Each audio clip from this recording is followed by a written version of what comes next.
Alright guys, I'm back with another video and I hope to make this really quick because I try to avoid this topic because I feel like I'm beating on a dead horse here, right? But it's just very difficult too because of course there's a lot of AMC YouTuber out there that's trying to explain things and I feel like they make it too complicated, right?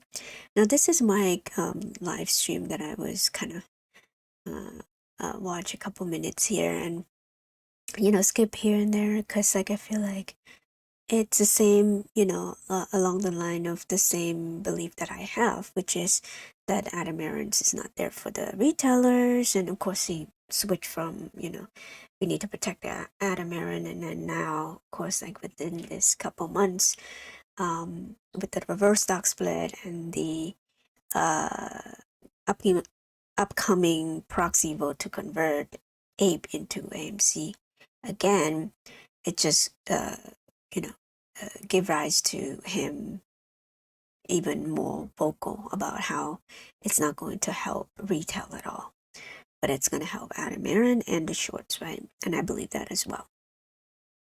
Now, in here, he is trying to like calculate the average cost, and I feel like I have a better not to chew on my own horns here, but better calculation here, and it's pretty clean, and I felt like I'm pretty good with this math, and I think this is how it's going to be. Now with this one I did it in the reverse. So what I did was I combined apes first and then do the stock split, right? Now if you look at the proxy vote, it's the opposite. So let me try to do it here so that you could see why it's the opposite. Let me set this up real quick. I like to make it dark because, dark mode and everything. It's kind of not burning your eyes ball out. Alright, let's see. So let's go with the same example. Assuming that you bought 10 shares of AMC at the price of $70 per share. Okay. Now,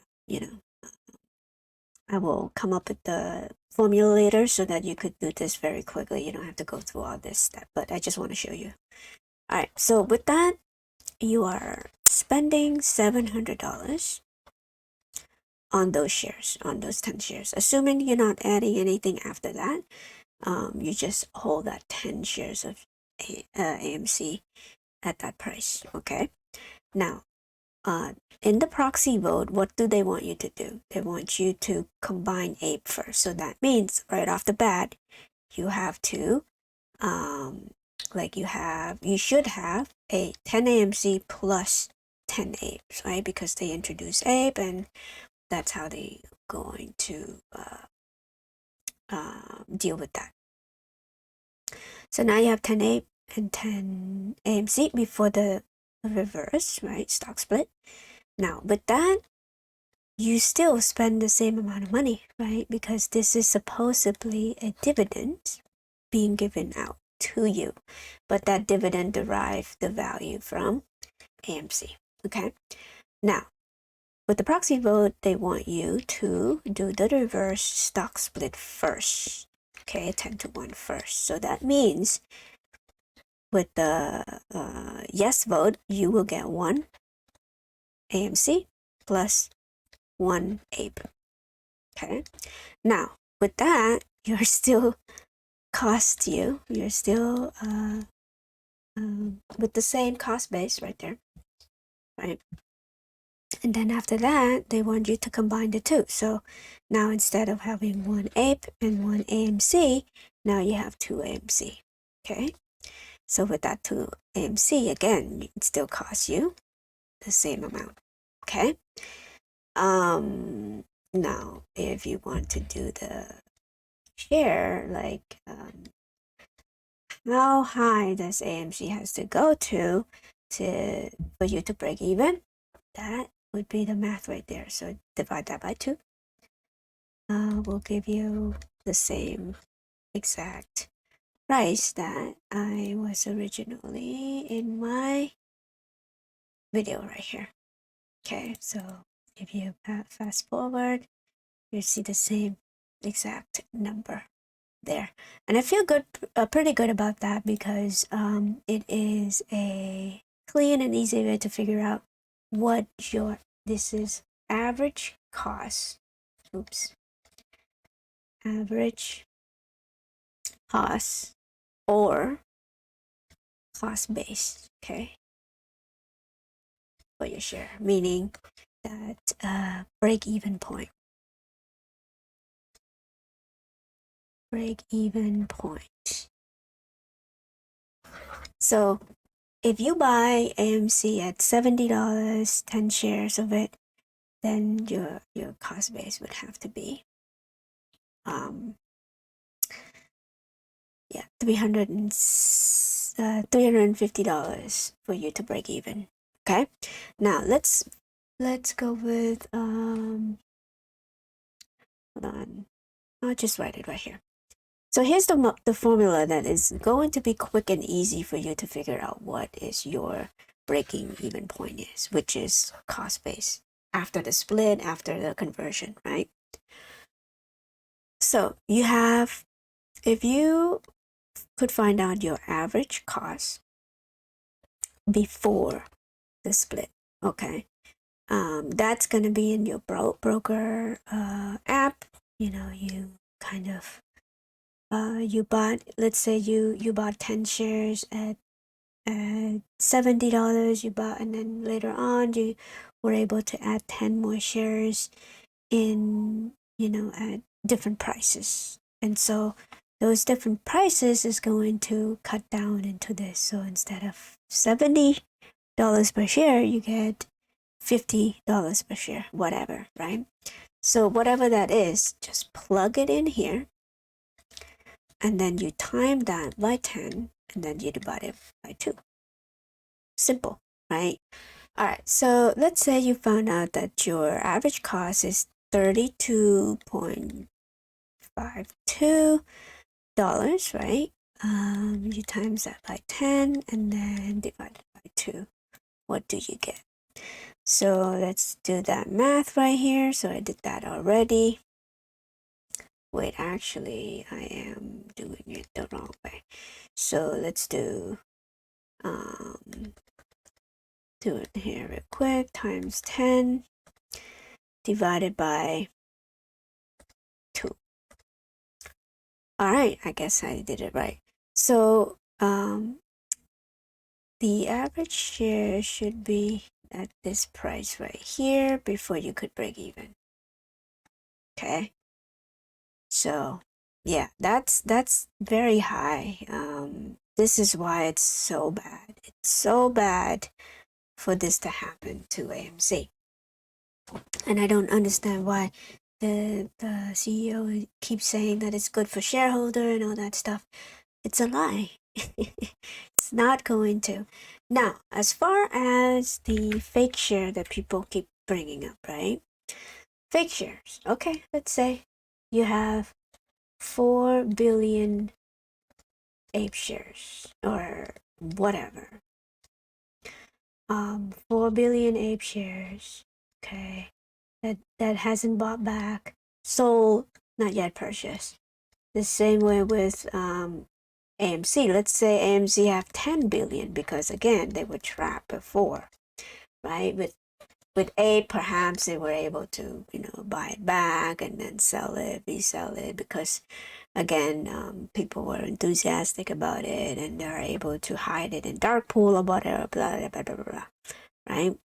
Now, if you are in the camp that APE is being shorted like crazy, and you think that there are, you know, more apes, more ape fake shares than AMC, then okay, let's just add it. Let's just be crazy and go wild over here, right?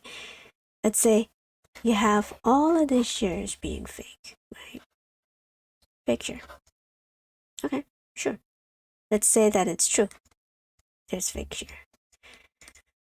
What do you think happens to the conversion? Obviously, it's gonna cut it in 10, right? So you just, instead of 14 billion, you get 1.4 billion.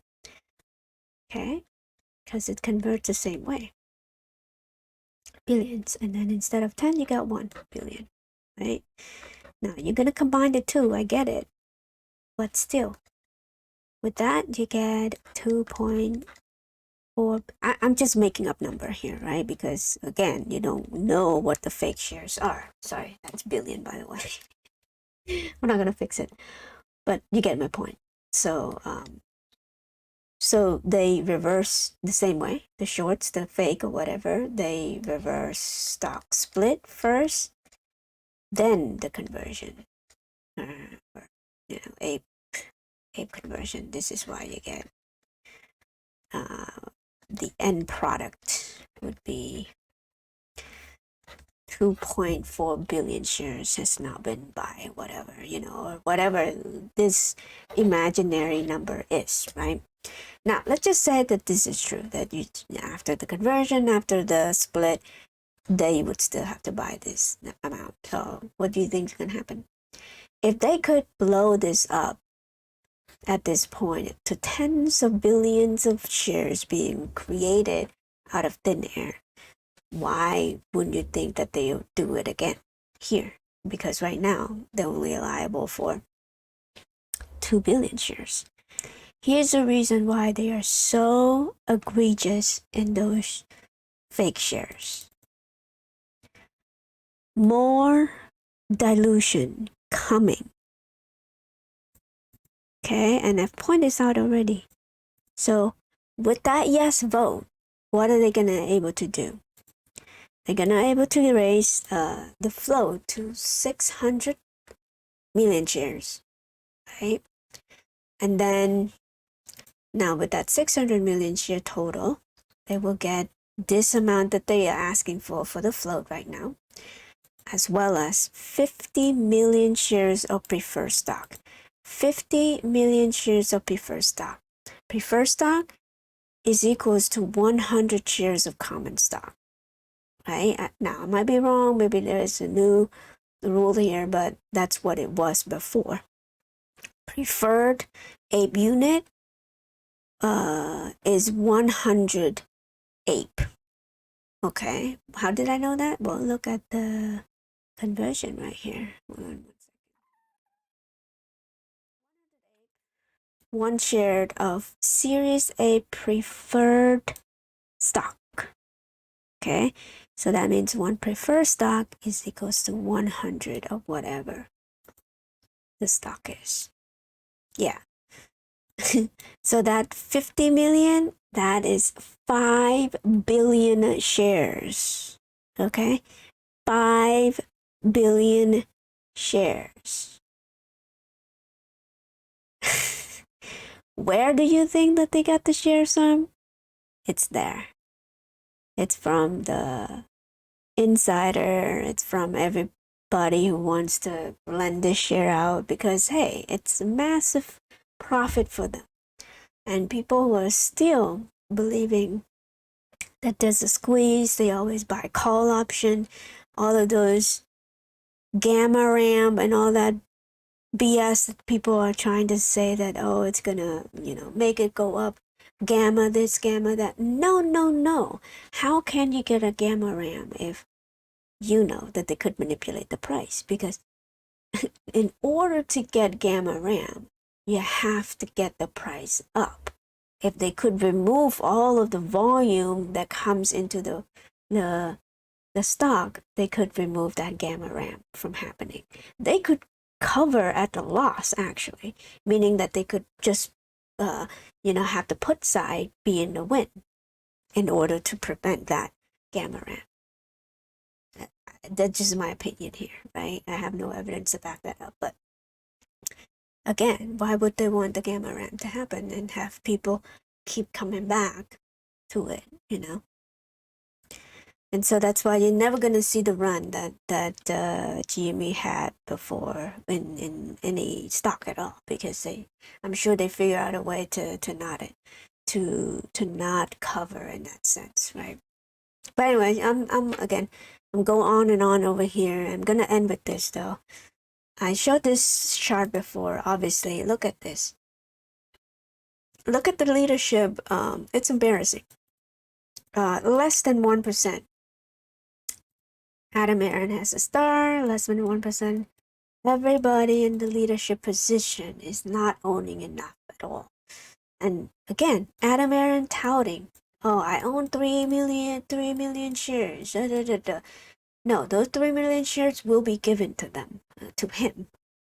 Not that he was buying 3 million shares of AMC. Not at all. Okay? So you are not a retail owner here. Okay? Or retail investor, just like you said. It's all a lie and it's all a facade. And I wish people see that at this point anyway. But if you haven't, of course, there's no hope here. But anyway, so I'll just end it here. I don't want to go on and on here. All right. Have a nice day. Bye.